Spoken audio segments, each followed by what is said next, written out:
relatively new to Overwatch. Yep. I'm trying to understand the game, and like right now, nothing really makes sense for me. So I don't really have any direction or, I guess, learning objectives. Yeah. I don't really know what's going on. Okay. Even like all the wins and losses kind of just feel like confusing. Yeah. Yeah. The best way to say it. So Sure. Makes sense. Now it says in your form you're a high elo League of Legends coach. That's cool. Yeah. So is Overwatch just like the side gig, or just something you're doing for fun, or what? Well, I'm actually trying to use Overwatch as a way to understand how it feels to not be good at a game. Sure. So it's like a psychological kind of a goal, I guess, more than anything else. One thing that I've noticed with my coaching, because I usually coach like not very high elo players. Sure. But it's really hard for me to relate to their situation because everything makes sense to me. So it doesn't make sense for them, but it does make sense why it doesn't make sense for them. So I'm trying to kind of experience that in a way and try and learn a game that I'm not good at. Yeah, that makes sense. Makes sense. Yeah, I mean that's a pretty unusual way of looking at it, but I think like that's definitely something that we've actually I've actually tried to do at points in time. It's like trying to learn new things, and you have to develop that beginner's mindset all over again. You're like, oh wow, this is what it feels like. So I don't know how similar League of Legends and Overwatch are. Maybe you're a better one to answer that one, but it does strike me as like a game that's relatively like tracking multiple factors at the same time and having like a million details. It feels like you have to know it at all points in time. I imagine that game is extremely overwhelming at points, similarly to Overwatch. It's pretty interesting because like when I started earlier, I was able to make a lot of comparisons with the game. But then what ended up happening was like over time, it just felt like I missed a shot that I wasn't supposed to, and we lost the game. Like I threw a bad bob and then it's over. And it's like I misuse my dynamite and we just lose. But so like to me, there's no other, or I guess I couldn't figure out what the alternatives were. It's like if I'm not doing damage, I'm not doing my job. If I'm not doing my job, I can't expect to win this game. Sure. So it almost feels like more mechanical than anything else right now. Yeah, that makes sense. I mean, the thing with mechanics is it's always the most obvious solution, because if you hit the shot, you do get the kill, and a lot of people can do that. So it's like, I think mechanics is really important in Overwatch, but also being able to understand things from a broader perspective, because sometimes that's the biggest bang for your buck while the mechanics is still catching up, because that's the hard part. Is like if you put emphasis on mechanics, it can take such a long time to get that up to speed. Okay, so you're silver at the time of this. Are you silver right now? Silver 2 at the time of the form. Where are you at now? Silver 2 still? Still silver 2. Silver 2, okay. And I wish to gain his knowledge, the fundamentals, slight nuances, pragmatic learning objectives that I can focus on in my games to ensure I get value out of each game. There's the coach talking. I play Ashe and Echo. I want to build consistency in your gameplay. So I guess why did you choose Overwatch specifically as that beginner's mindset game, and why particularly Ashe and Echo? So I chose Overwatch because 1, it's fun. And 2, it's not, I mean, I guess it kind of has MOBA elements, but it's not a MOBA, right? Yeah. So I'm like pretty bad at shooters for some reason. So yeah, the alternative would have been like Apex, but I played too much of that. Right. Yeah, I mean, I think I just find Overwatch pretty fun. I like the characters. Sure. Yeah, absolutely. Makes sense. And then Ashe Echo particularly? So I have a friend who's a top 500 Overwatch player, and I asked him like who the best characters would be to like learn the, I guess, fundamentals of DPS. Yeah. Because I'm not really concerned about, trying to win or climb. I'm trying to mainly just learn. how the game works, right? Sure. He said Ashe, Echo, and Tracer, because they cover all the bases of DPS for the most part. They can be transferable. But really, I've only been playing Ashe for the most part. So I was like playing Echo a bit before, but it felt like I was playing the game with hacks or something. So how so? I think this is a narrative I've had even when I started playing League as well. It's like if the game feels too easy on one character, I have to play the other character until the game feels easier on that character. Yeah, I mean, it's not a bad idea. You know, if Echo comes more naturally, then getting your hit scan up to speed is a good learning idea. Yeah, I've pretty much only been playing Ashe for the most part.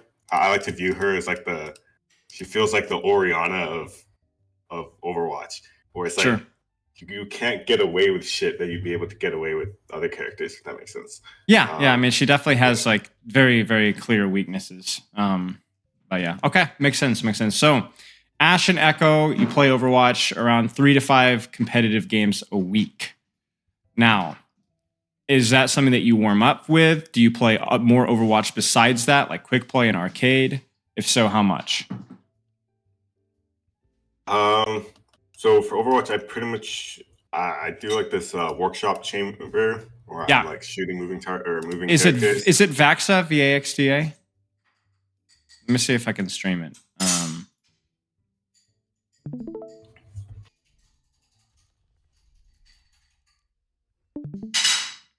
Is it this one?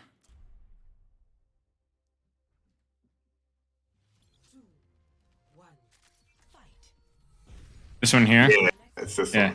Yeah, and you can set the movement speed and all that kind of stuff. Yeah. Okay. That one's good. Okay, keep going. So you play this one, then how long do you usually do that? And how often?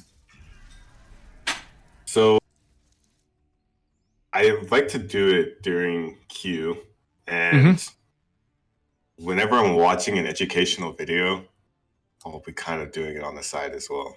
Because I mean, I do. It's interesting because I don't know where my mechanics baseline is right now. Like I don't know how good or bad it is because my friend keeps telling me that's not the reason I'm losing, which I should trust because he's a lot better than me. But it's really hard to view it that way when some kills feels just like so important to get. And I don't get them, you know? Yeah, like, especially with a character like Ashe too. Yeah, and it's like it feels like I can't even feel rewarded for doing good fundamentals because there's no outcome, right? Yeah, there's no immediate reinforcement of that decision a lot of the time. Yeah. Because I don't understand positioning right now, but it feels like sometimes there's only a small window where this is like a good spot, and then you have like this one chance where you have like 3 shots where you can, get something, and then you can't position that anymore. Yeah. Here's what I will say. I will say that mechanics are one of the most important things in Overwatch. I'd say they're one of the biggest things in that if you could pick any one thing to be immediately good at in Overwatch, you would always pick mechanics. I think anyone who says otherwise is stupid. The reason why a lot of times you can't emphasize mechanics is something that just kind of comes slowly over time. Let me give you an analogy. So like one of the things when it comes to like people to train track, right? You're trained like speed, essentially, right? Ligaments, tendons, things like that, things that are more associated with speed and power and explosiveness rather than muscle, take a long time to develop, like years to develop, right? Where you could build a lot of muscle, you could build around 2 or 3 pounds of muscle every month. You can make dramatic strength gains from muscle in the matter of months, right? But you can't do that with tendons and ligaments. So if you want to get faster, if you want to jump higher, it's something that takes literally years.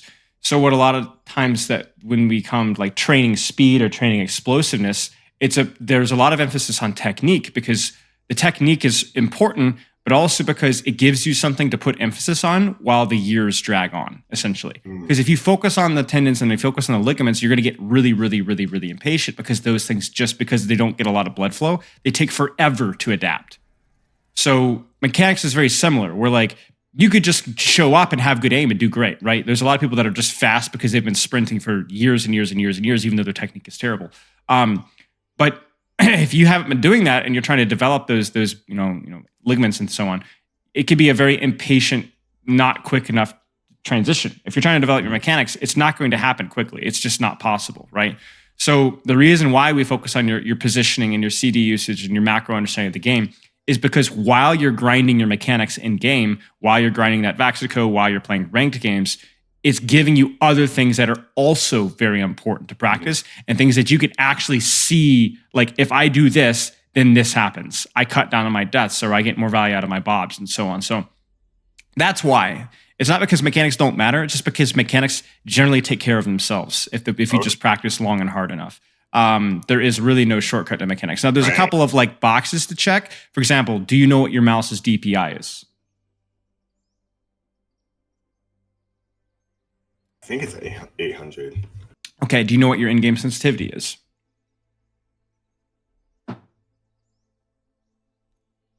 I said it once and then never touched it again. Okay. Can you check it right now? If not, it's fine. Yeah.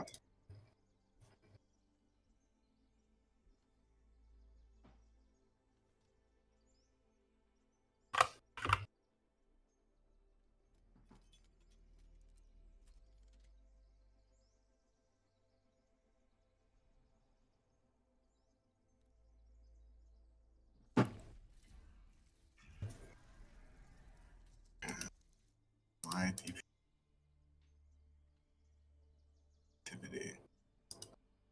It's 3%. So 3. So 3 and 800. Is that correct? One second. Double check your DPI as well if you get a chance, just to make 100% sure it's 800. That's extremely low. That's not terrible, but that is extremely low. Yeah, it's kind of a coin flip between 800 and 1600. I think this is a bit too fast for 800, so or 1,000.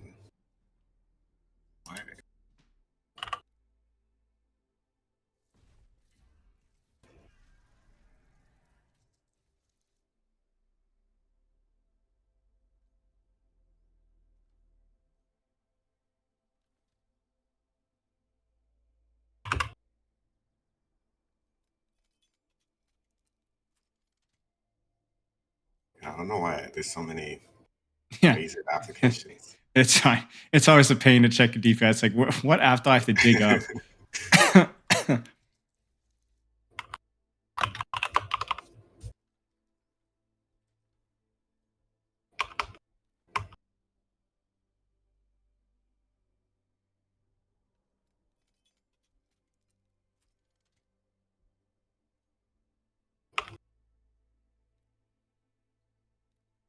Yeah, I guess while this is loading. So sure. So mechanics isn't something you can like speed up by focusing on it. You just have you can to an extent, but there's a hard limit with it. So let's put it this way. It's like you can create a really good environment to increase your mechanics slightly faster, but it's going to be a situation of where you're increasing it by 20-25% in terms of like the learning curve. But really not much more than that. You want to make sure that you have a good sensitivity, like a reasonable sensitivity, which is a lot of flexibility with what is good and bad, but just get a decent sensitivity. You want to make sure that you have a mouse that you like, a mouse pad that you like, and then you need to make sure that, like, for example, right now, are you in game still? Do you have Overwatch still pulled up? Yeah.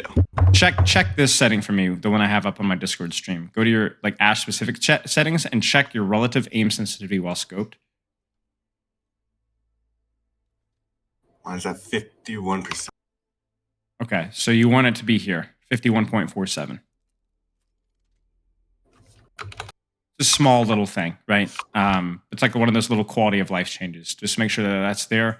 And then once that's all done, then that's pretty much all you need, right? So if you have this decent sensitivity, we can check that one later. Just message me afterwards. We'll figure it out. We don't have to spend any more time on it right now. Okay.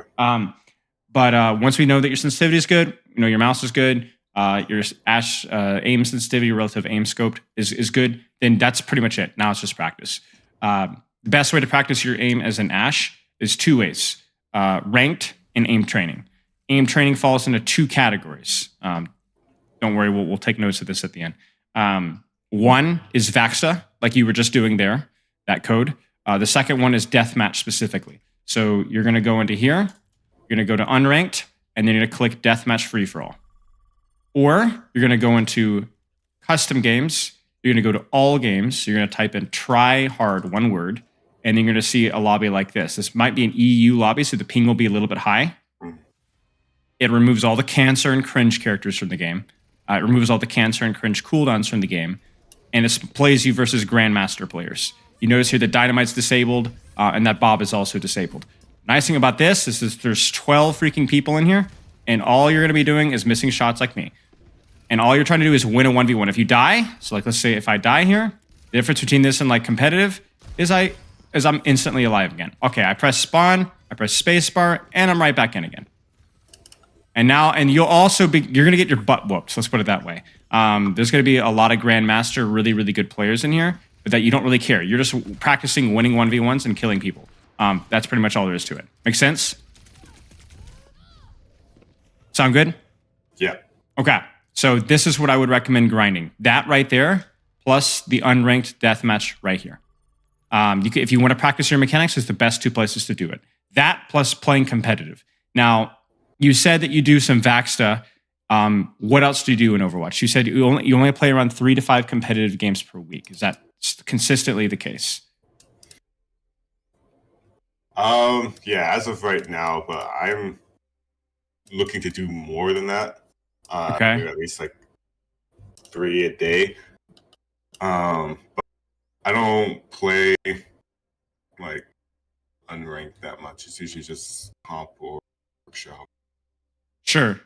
Okay. I think like the 3 to, let's put it this way, like how long do League of Legends ranked games go? They're pretty long, aren't they? Yeah.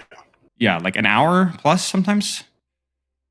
One game is usually around 25 to 35 minutes. Okay, so maybe not quite that long. Okay, so with Overwatch, it's going to be about trying to get a consistent schedule or as close to one as you possibly can of at least a couple games per day.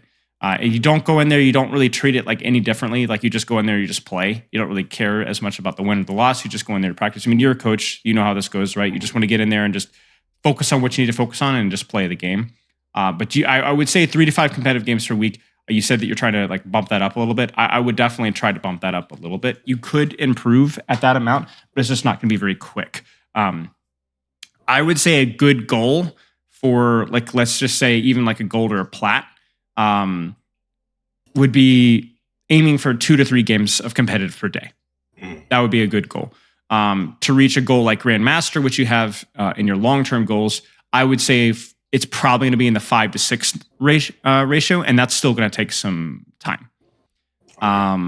So you could definitely accelerate that. But the key thing is, like, as I'm sure you know from your coaching, is just consistency. And spreading out those games throughout the week, not playing it all on the weekend, but like getting 2 or 3 games a day, every day. When I climbed the Grandmaster, the way I did it is it took me about 2 to 3 hours every single day for about a year. I know people who did not need to play that much. I know people that needed to play more to reach Grandmaster. For me, I did it best when I did it 6 days a week. I knew some people that only needed 3 or 4 days per week. Depends on the person, but generally more consistent is better. And generally just as much competitive as you can. Make sense? Yeah. You could do a warm-up like VAXA or one of those death matches that I was showing you for like 5 or 10 minutes, and then just jump right in. And then if you have time in between, if you're just kind of bored or just chilling, you can definitely jump into VAXA or deathmatch or whatever in between.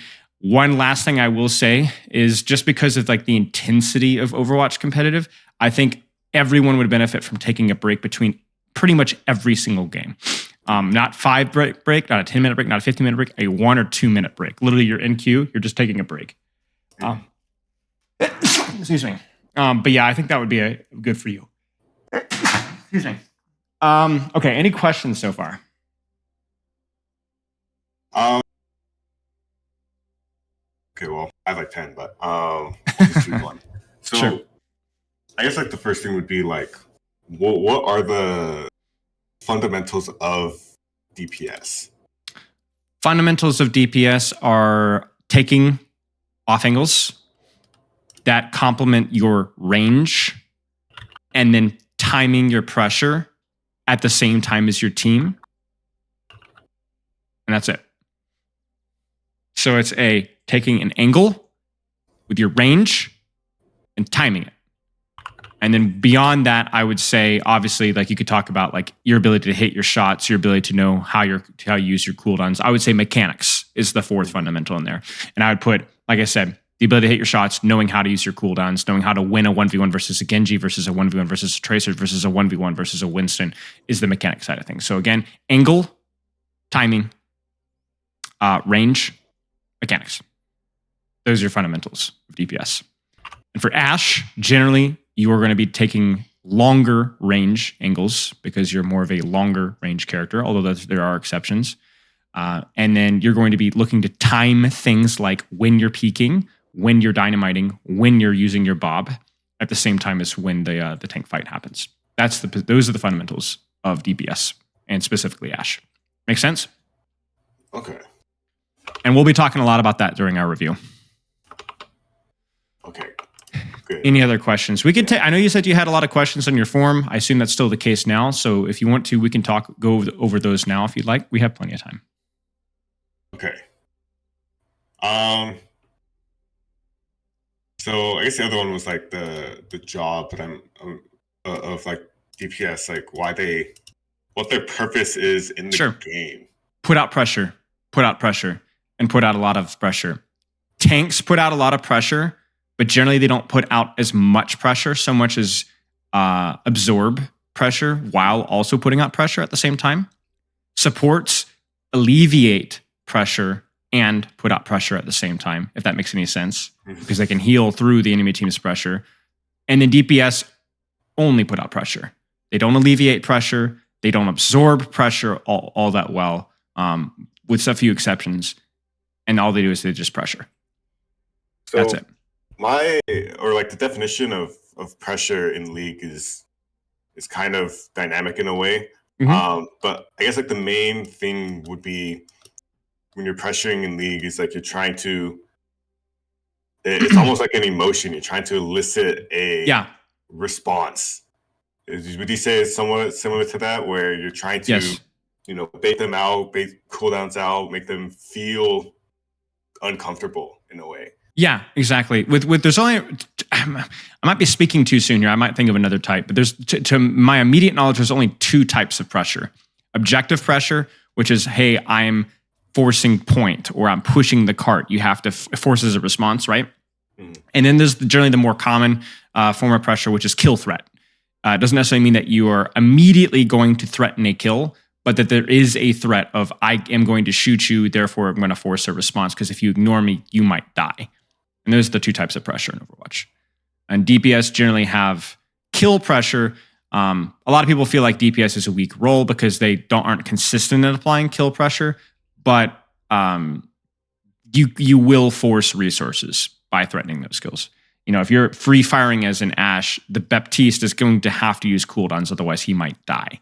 The Tracer will have to use cooldowns, otherwise she might die. The Winston will have to use cooldowns, otherwise he might die. And that's really, again, kill pressure over objective pressure is a type of pressure in Overwatch. Now, obviously, very rarely does that immediately lead to kills. There's a lot of times where like kill pressure will be to force a distraction or to force cooldowns, right? Like you said, it's more of an emotional thing much of the time. But ultimately, at its base level, pressure is intended to threaten kills. Otherwise, there would be no response. So then, how do you feel about using, I guess we'll use Ashe's Dynamite as an example, of like using a cooldown, knowing that they have a response to it, but you're trying to get them to use that response? Like, sure. A good example would be like, I face against Kiriko like every single game, right? And I know she can cleanse my fire. Yes. So then I'm like, do I shoot it to deliberately burn her Suzu, or do I just not use it until she uses Suzu? So there's two reasons that we would make a cooldown trade favorable. One would be the simply my cooldown is worse than yours. So if I use my worst cooldown to force your more better cooldown, then that's a good cooldown trade. Generally, I'd say Dynamite is a good cooldown trade for Suzu because not only do you get ult charge immediately for doing the damage, but also it's a longer cooldown for Suzu. It's a more dynamic, more powerful cooldown in general than Suzu. So it's a better force. Now that's going to come with experience to know what's a good trade. For example, using a Dynamite to force a Tracer blink is not the worst trade in the world, but it's generally something that the Tracer is going to feel good about, dodging your Dynamite, right? But that's not the only value that cooldown for cooldowns force. The difference between Suzu and Dynamite is Suzu doesn't kill anybody, Dynamite does. If the Kiriko makes a mistake, she might die to your Dynamite. Not immediately, but that burst damage plus that 1 second of DOT, let's say that you hit a Dynamite and then hit a headshot. She's dead, right? She's dead. She messed up. And that Dynamite is what allowed you to punish that mistake. So every time that you use an offensive cooldown as a DPS, especially as Ashe, there is a chance that the enemy player makes a mistake and doesn't use the cooldown in time and actually dies. So even if you're using a cooldown for a cooldown, there's always like that 5, 10, 15, 20% chance that it's not cooldown for cooldown. It's just cooldown for kill. Whereas a lot of the defensive cooldowns don't have that capability. There's a few exceptions. Does that make sense? Yeah. So not only is it a favorable cooldown trade for you in terms of the power of the cooldown, Dynamite versus Suzu, I'll definitely feel good about forcing Suzu, but there's also just a straight up chance that she just freaking dies and doesn't even get a chance to use her cooldown at all. So it's generally a good cooldown trade. Okay, that makes sense. What doesn't make sense though, and this is something that's been eating away at me for like ever, is okay, so my job is to pressure. Yes. Right? And I have a cooldown that can be used offensively to pressure. But then they have a character like Sombra, Genji. And now I'm confused because I feel like my Dynamite is the main response to counterplay them from just showing up. Yep. But if I hold Dynamite for them, then I'm not using it to pressure anyone else. Yeah.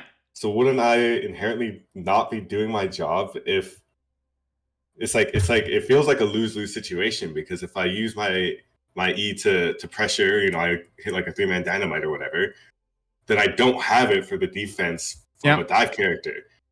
And then it's like if they show up, now it's like pure mechanics. I feel like. So that's a great question. So let's talk about it. Let me actually pull up Microsoft Paint here. I'm gonna turn off the stream. I'm gonna restart Paint. You might need to click my face in Discord, my profile picture, to see the stream. Okay. Let me know when you're in. I'm in. Okay. So the difference between you and a Genji, let's just for the sake of the argument, is that your baseline pressure while just pressing mouse 1 is here, and the Genji's baseline pressure by just pressing mouse 1 is here. And this makes sense, right? An Ashe holding a high ground or holding the angle that she wants versus a Genji holding the angle that he wants, you're going to be doing more damage than the Genji, correct? There's more threat of a kill, there's more threat of a pick, there's more threat of all that stuff, okay? So then the Genji is kind of forced to make a response, right? He's forced to at least threaten a kill. So the Genji has to take a risk to dive on you to bump his line up. And when he does dive you, that's where his pressure output is more than yours. Oops, that's my calendar reminder. Okay. Anyway, so your pressure output is higher. Okay, you got that? Mm-hmm. Now, this is where Dynamite comes into play. Because Dynamite says, oh, you want to get more pressure than me by diving me? No, you don't, because I have Dynamite. And Dynamite is what allows you to do pressure without fear of repercussion, or without as much fear of repercussion. Does that make sense? Yes. So if you hold an angle and shoot for free, and that Genji does not dive you, that's a net win for you and a net loss for the Genji. Okay. So you don't need to use your dynamite to do more pressure than a Genji. The Genji has to dive you, in which case you will be able to dynamite him in response.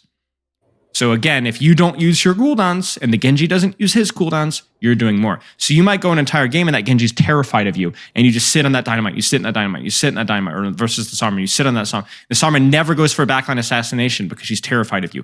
You're doing a lot more damage than she is. You're building a more valuable ultimate than she is, and you're going over and over and over again. So the entire game, you're operating at 80% efficiency. She's operating at 60% efficiency. And so, yeah, you're not putting on as much pressure as you could, but you're utilizing that dynamite, holding that dynamite as like a safety belt, as a seat belt, as a guarantee that I'm going to be okay. Now, it's not really a guarantee. You and I both know that, but that's kind of the intention there. Does that make sense? Okay, so my dynamite is almost like it's what's allowing me to play the game pretty much. Pretty much. That's one way about it. Let's be honest. There will be many times versus that Genji where the Genji is all the way doing his pressure, like his little pressure bar, all the way over here. So if he's across the map, you don't sit and save your dynamite. Use your dynamite, right? It's when that he is a threat. Oh, this guy might be going for me. Or I don't know where the Sombra is. She's probably right next to me. That's when you want to save your dynamite. But if they're across the map, then you don't need to save your cooldown. Just go use it. Get value right now. And then if my dynamite is on cooldown, I have to play differently. Yes. Until it's back up. Yes, correct. Because you don't have your seatbelt. And exactly. That differently would probably be playing near tank and support. Potentially. It would be less about playing closer to your teammates if it's a Genji and more about playing further away from him, which might mean further from your tanks and supports. Sombra is tricky because Sombra can insta-stealth and just find you, so maybe you do want to play closer to your teammates. But Tracer, Genji, Wrecking Ball, Winston, it's not about playing closer to your teammates. It's about playing further away from them because they don't have very good range, right? So they have to get close to you. And the further you are away from them, the more time you have to react to them. Make sense? Yeah. These are good questions. Do you have any more? Okay.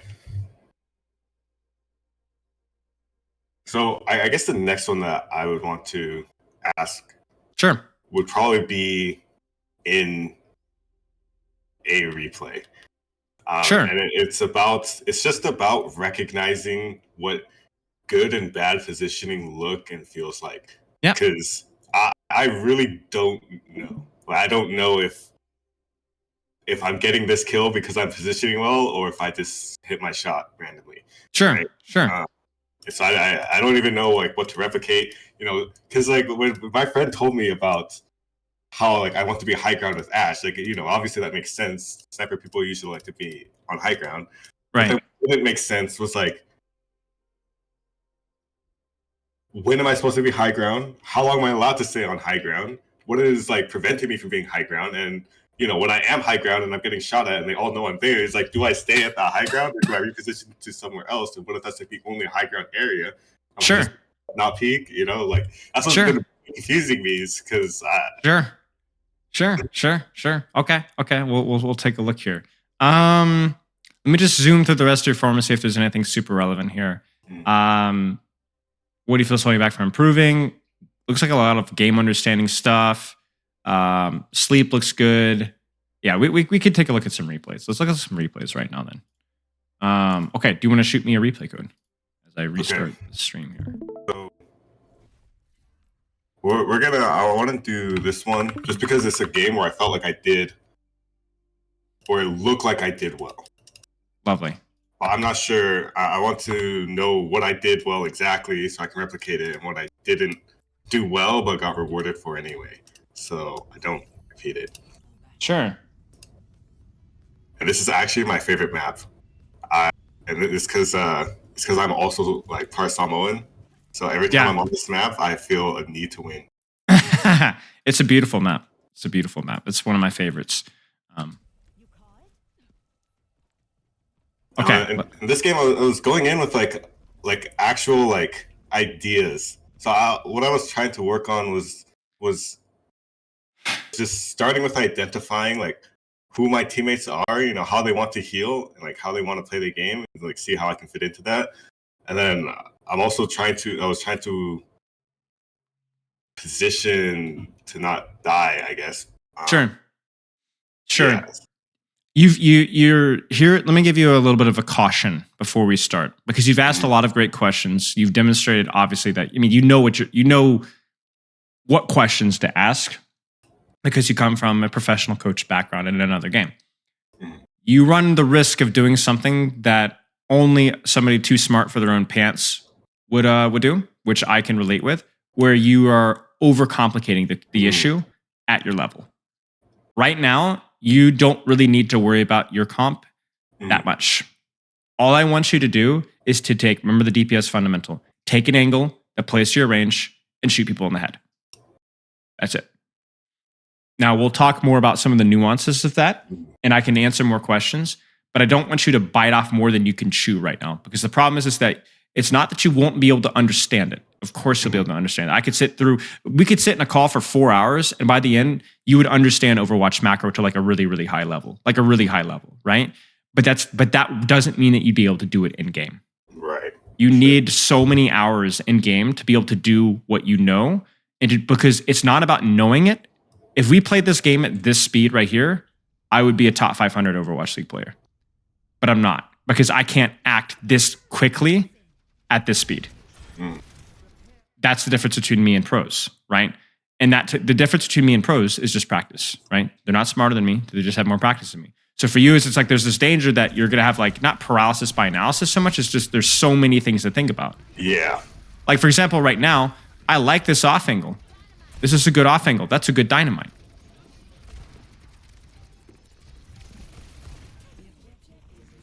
But if you're sitting and thinking too long and hard about too many different aspects, you might not have taken that off angle. Like, for example, right now, your positioning sucks. Why? No cover exposed to enemy team. Exactly. So where would you go instead? Pick range, pick some cover. Where would you go? That has both range and cover. On the stairs to the right, behind this like wall. Like right here? The other one to the left. Oh, so here. Yeah. Yeah, looks good to me. So go there, right? Instead, you use a cooldown. You shouldn't have used a cooldown. You might need that cooldown in case the tracer dives you in a second, right? You might want that cooldown in case they push you and you want to coach gun back up to top here, right? One small thing with dynamite. This comes into the mechanics category of like fundamentals, like knowing your matchups. This dynamite isn't bad. It's not particularly good. This is a horse with 1 trillion armor. That's damage. That's okay. But I want that damage done on Cassidy or Tracer instead. Because you can see what's happening. Remember we talked about the seatbelt, right? I would rather you actually use it on the squishy targets where it's like, okay, yeah, now I'm exposed to Tracer, but it's worth it because I did a ton of damage and I almost got to kill one of these guys. That dynamite there didn't do all that much in terms of effective damage to her HP. You see what I'm saying?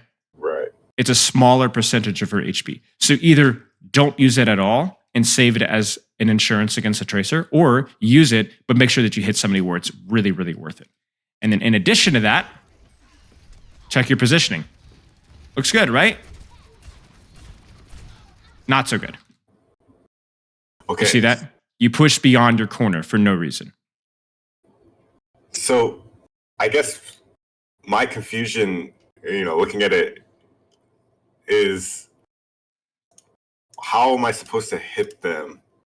Because it feels like I have to constantly go out of cover in order to see them. There's a difference between cover. Cover does not stop you from being one shot. Cover stops you from being two shot. Right now, you look at your sight lines, right?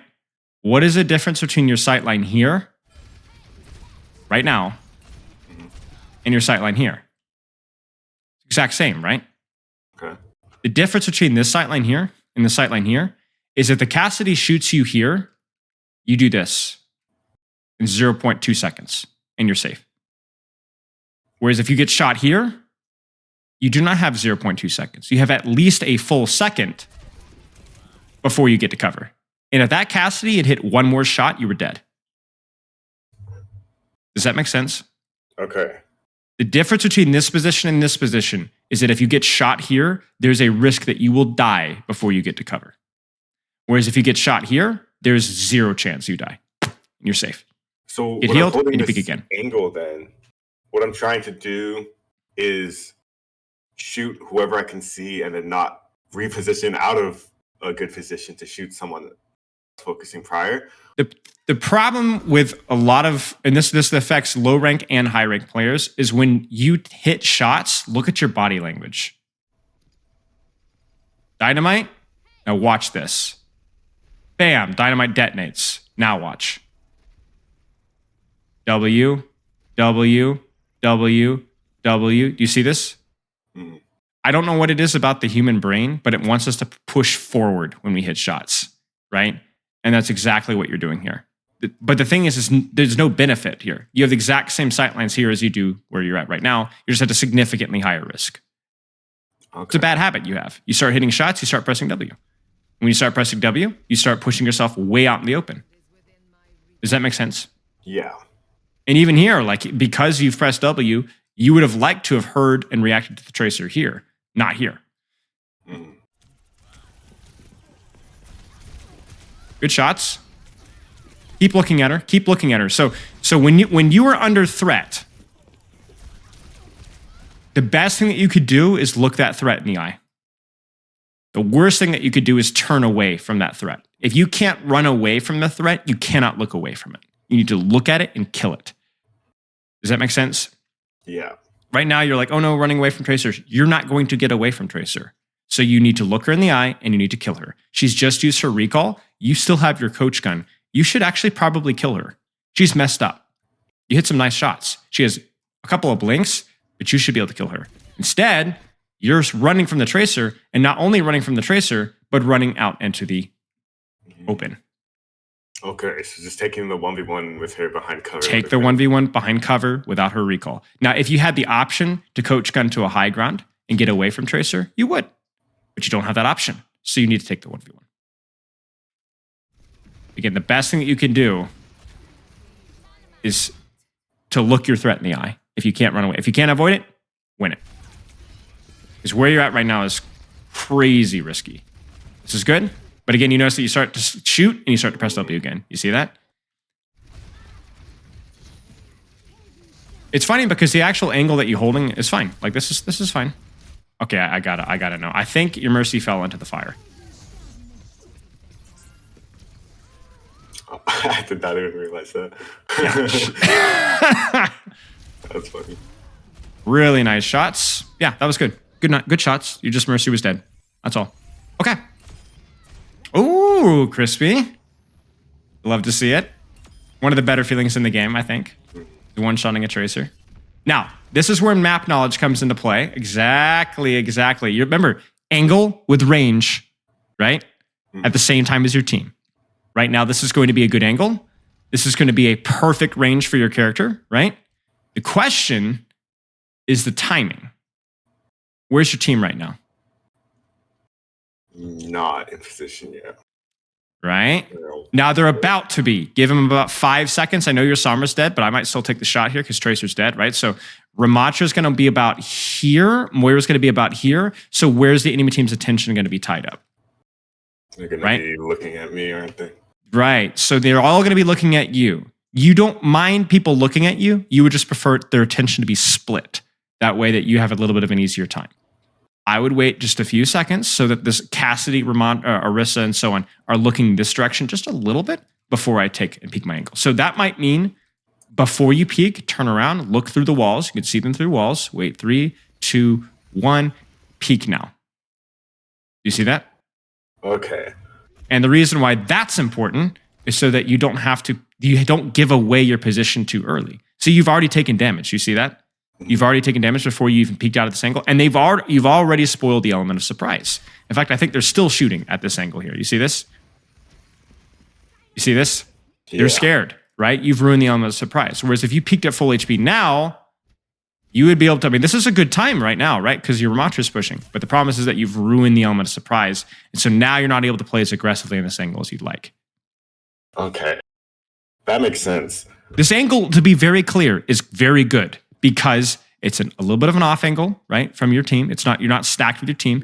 You're playing perfect range. Like this is a great sniper sightline. and you've got good cover. It's great. You just timed it wrong.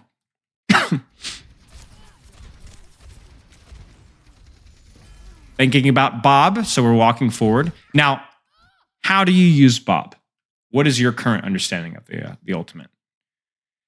I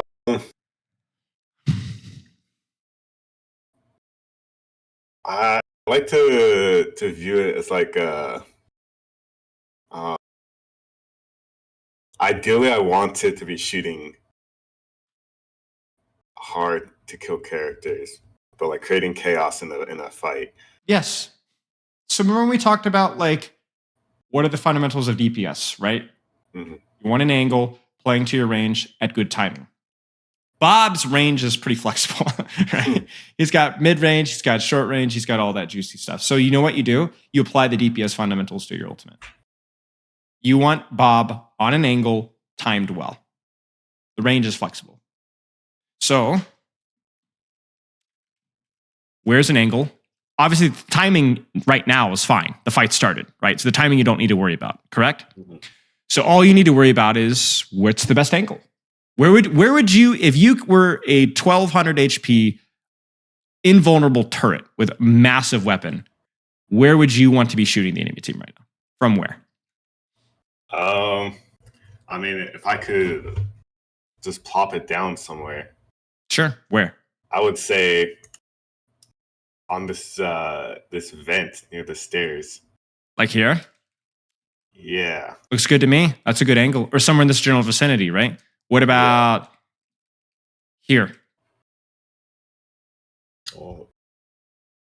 Yeah. What about here? Interesting. You got options, like right? You're like looking for an angle where he can Correct. see. Correct. I mean, seriously, imagine you could put yourself right here, give yourself 1200 HP. Look how much damage you could do with this. Yeah. And you were basically invulnerable. Like, of course, you'd be monstrous. It would cause complete chaos. And the best part about it is you could place it over here. They go kicking and screaming and shrieking like rats over here. But guess what? This is where you can see them. So there's no cover for them anywhere they go. You see that? Where can they hide? So right now, put your Bob on an angle. That's unfortunate. That's a good pulse bomb. You don't have to get res, but that's fine. You were ready. Yeah, at least you know what? You were ready for her. You didn't ignore her. You reacted to her. All right, let's see what we got. Get that Bob. Get that Bob. Get that Bob. Fight is going. Now's a good time. So you're giving some attention to this tracer, which is fine. But remember, the priority for you is to get that Bob out on an angle as quickly as you can. So you want to give that tracer attention, but you want to be like, okay, shoot her, and then quickly get up, set up the angle quickly. Mm-hmm. When you have an ultimate, with very few exceptions for all hit scan characters, your priority is to use that ultimate, set up that ultimate as quickly as you possibly can. Get the value now. I don't care if it's high noon, I don't care if it's tactical visor, use it. Get the value out now. Does that make sense? Okay, so then when would you not want to use your ultimate? As an Ashe? Almost never. It's one of the easiest ultimates in the game to set up. Throw in an angle and go. There's a few exceptions, but when the fight started, I don't think that there's really any reason for 99% of the time to hold your ultimate. Mm-hmm. For Ashe, I mean, there are things like, Sleep Dart and Hack, which can disable your ultimate, but even that alone is like, that's generally not something you would want to wait too long for. Maybe try to shoot the Ana, but honestly, at your rank, it's not really a concern. Just use it. Just use it. Because even a Sleep Dart doesn't put it entirely out of commission. It just causes chaos. It distracts people. It forces a cooldown. And then it will also shoot at the end of the Sleep Dart duration as well. Okay. Use it. It's a resource. Use it. This angle is terrible. Right? Because what was the first thing that you told me when you said we want to place Bob? Who did you want it to shoot? Hard to hit characters. And it doesn't do that. Yeah. Right? You know that this Mercy is going to walk away. And yes, it's an angle on the Orisa, but it's not very good. So then you coach yourself here. Where should the Bob be placed? With what you could see right now. I guess I could send it to Ana instead. Bam. Hits her right there, which obviously that's the other bonus thing that Bob does. Smacks people around, right? Angle on Cassidy, angle on the Orisa, angle on the Ana. Yeah, perfect. Love it. It's all right. It was a good try to live, and I think your Bob will still win the fight. Okay. Any questions so far? No, not yet. Okay. And we only have about 10 more minutes, so here's what I will say. If questions come up in the future, you can message me anytime. Okay. Go ahead. Sorry, you were going to say something. So, how should I view deaths in this game? Like, in League, like, ideally, I don't die ever. But, especially on a character that, requires a lot of resources. But, it's like, I don't know how to feel about deaths in this game because at one point it's like if you play too safe and you just try not to die all the time, you might not do your job in the first place, which is to apply pressure. But then don't look at deaths as a result of either the enemy team making a good play or you making a bad play, and then try to identify what led to that coming there one step at a time. Don't try to ask, was this a good death or a bad death? Don't ask that. Mm-hmm. Instead, what we're focusing on right now is cover, right? And do you have a good off angle that plays to your range? So what do you think? Do you have cover? Yes. Do you have a good off angle? Yes. Does this off angle play to your range or are you too close? I feel like I might be too close. I think you might be a little bit too close too, but there's a reason why you were too close, right? What were you trying to use? Bob. So do you think that this was a reasonable death? Yes. Yes, I think so too. It happens. You should not have been here as long as you did. And I also would have preferred, if you're going to die for Bob, make sure that your Bob actually does something. Okay. But you know what? It's fine. You tried to coach gun away. You did.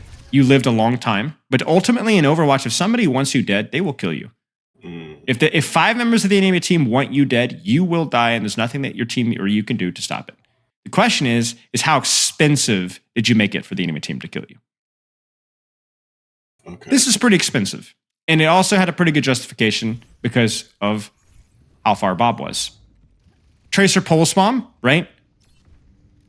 How do you play around that? Well, you could headshot the Tracer or 80-80 strafe it, but ultimately it's a difficult ultimate for her to land. If she lands it, kudos to the Tracer. Go next. For you, it's less about, don't ask yourself if it was a good death or a bad death for right now. Instead, focus on, don't worry about deaths at all, actually. Instead, just focus on your DPS fundamentals. Off angle with cover, good timing. Off angle, cover, good timing. If you do that, your deaths will turn themselves down. Don't worry about, for you, it's less about worrying about like the result and more about the steps that got there to a good play. Because deaths, sometimes you'll have a lot of deaths and you played reasonably well. Sometimes you'll not have very many deaths, but you played really poorly. Deaths will turn themselves down. Don't worry about the deaths. Instead, focus on the DPS fundamentals. Okay.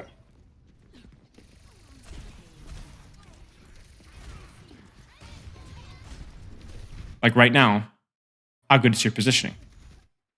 No cover. No cover, right? It's such a small adjustment too. You're literally 1 meter away from a halfway decent position, right? Way too close, and you have no cover. So this is not a good position. Now, what do you think about your positioning? A lot better. A lot better, right? A lot better. Is it more aggressive in terms of closer to the enemy team? Yeah, maybe a little bit too close for me, but you have an angle. You're timing it very well. You see this? Perfect timing, right? And you have excellent cover. So I expect that this will be pretty good. In fact, I don't even think you necessarily needed to run away immediately. I think you ran away from the Orisa, which is like fine, but yeah. I think you could have held that angle a little bit longer. You go back again, but you go back again, and you go back again with perfect timing. Look at your Ramatra. Again, do you see the timing here? Timing is always a factor. Why is nobody looking at you right now, right? Great dynamite. Pretty close to cover here. Great shots. See that Honest panicking, right? She can't deal with you and her heal her wrist at the same time. You coach gun back to your team to safety, and you win the fight. You played great. You played great. Excellent job. There, I saw that my Ramacho was going in, and I noticed that like nobody else was like with him. So I was like, I felt like the only way I can make this good is if I play with him.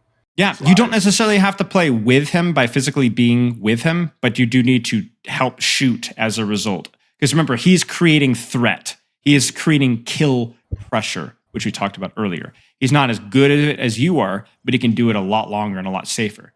However, for you, Teach, what is Teach doing here? I got to go offline.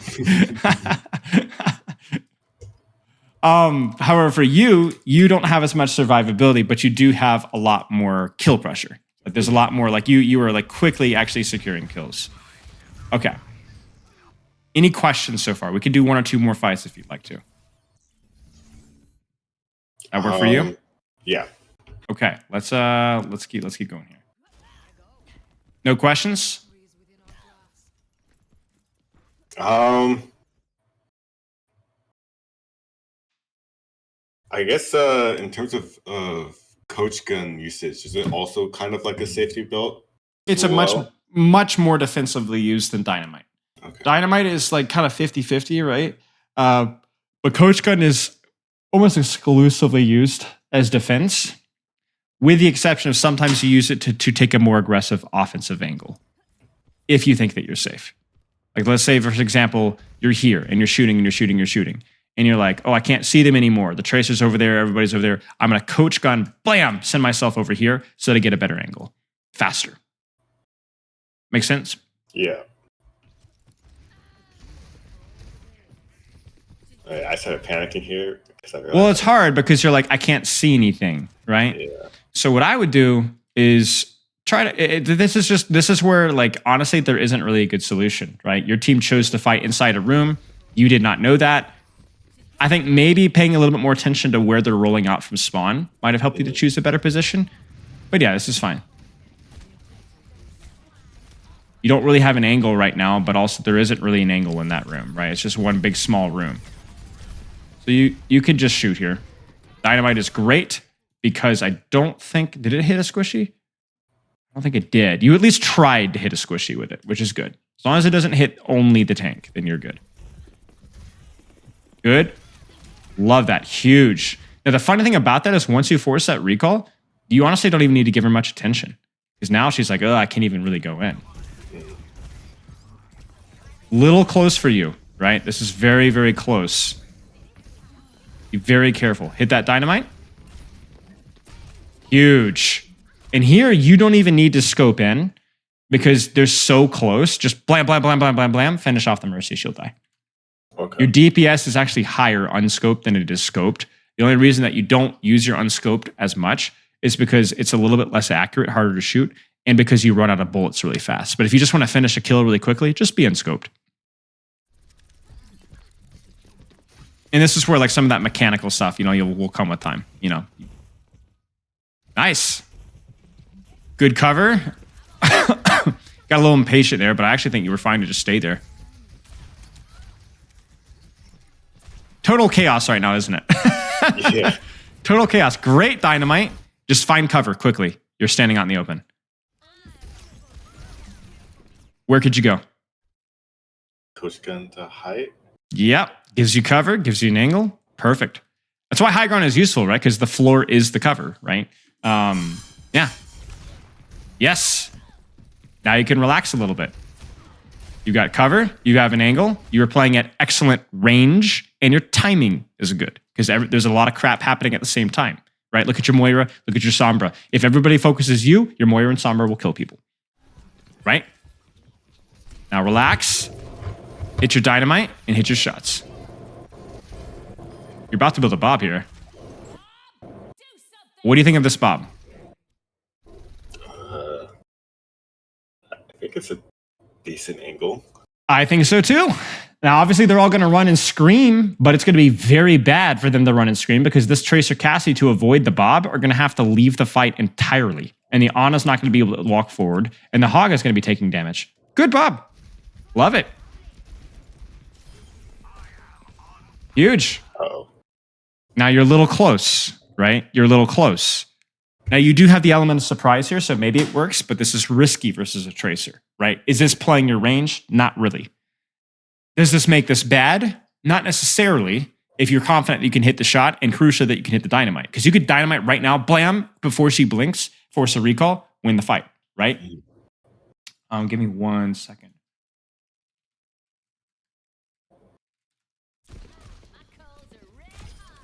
Or you could just hit a shot like that. That's a pretty nice shot.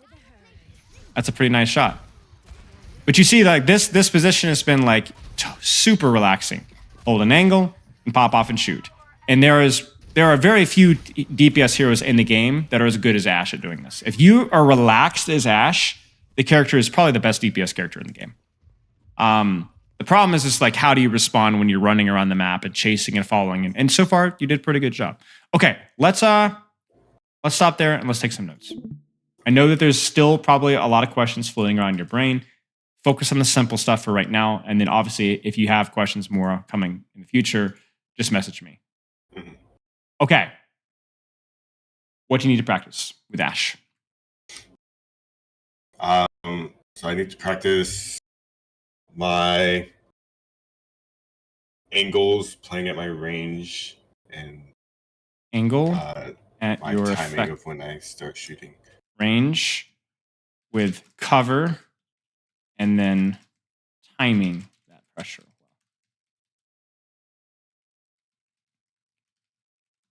Okay. Anything else? What about your bobs? Viewing my bob as another DPS player with the same fundamentals, in a position where they can also see things. Correct. Anything else? Those are the big few that we talked about.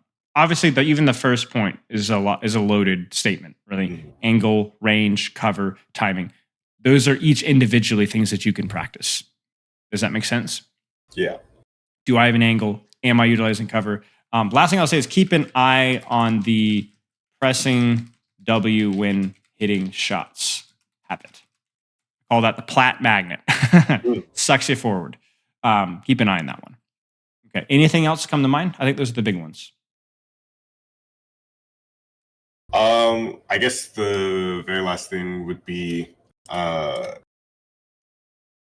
when I like auto record my games, but I never look at them because I like don't know what to look for.